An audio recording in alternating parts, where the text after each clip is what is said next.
Europe کے سب سے بڑے nuclear power plant Zaporizhzhia nuclear power plant پر ہونے والے حملے اور وہاں سے نکلنے والے دھوئیں نے ایک بار پھر اس بات کے خطرات پیدا کر دیے ہیں کہ کیا روس اور یوکرین کے درمیان ہونے والی یہ جنگ کسی بھی وقت ایک جوہری جنگ میں تبدیل ہو سکتی ہے، اور اگر دنیا کے 10ویں بڑے نیوکلیئر پلانٹ سے تابکاری مواد کا اخراج ہوتا ہے تو اس کے اثرات کہاں تک محسوس کیے جائیں گے۔ یوکرین میں واقع اس نیوکلیئر پاور پلانٹ پر 2022 سے روس کا قبضہ ہے اور دونوں ہی اطراف کا یہ دعویٰ ہے کہ حملہ انہوں نے نہیں بلکہ دوسری طرف سے کیا گیا ہے۔ یوکرین کے صدر ولادیمیر زیلنسکی نے اپنے ٹویٹر پیغام میں الزام لگایا کہ روسی افواج نے پلانٹ پر جان بوجھ کر آگ لگائی تھی۔ ان کا کہنا تھا کہ روس اس نیوکلیئر پاور پلانٹ کے ذریعے یوکرین اور یورپ کو بلیک میل کرنا چاہتا ہے، جبکہ علاقے میں موجود روسی گورنر کا دعویٰ ہے کہ آگ یوکرین کی افواج کے حملے کے بعد لگی۔ پچھلے 2 سال سے اس پاور پلانٹ سے بجلی پیدا نہیں کی گئی ہے اور تمام ہی 6 ری ایکٹرز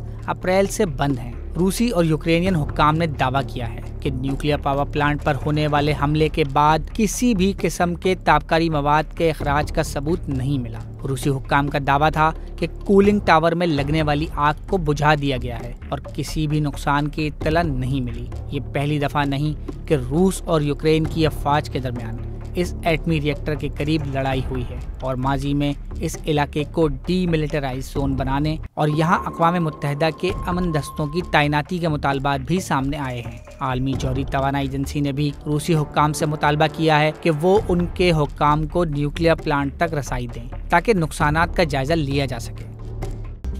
مزید نیوز اپ ڈیٹس اور ڈیجیٹل سٹوریز کے لیے سبسکرائب کریں ڈان نیوز پاکستان۔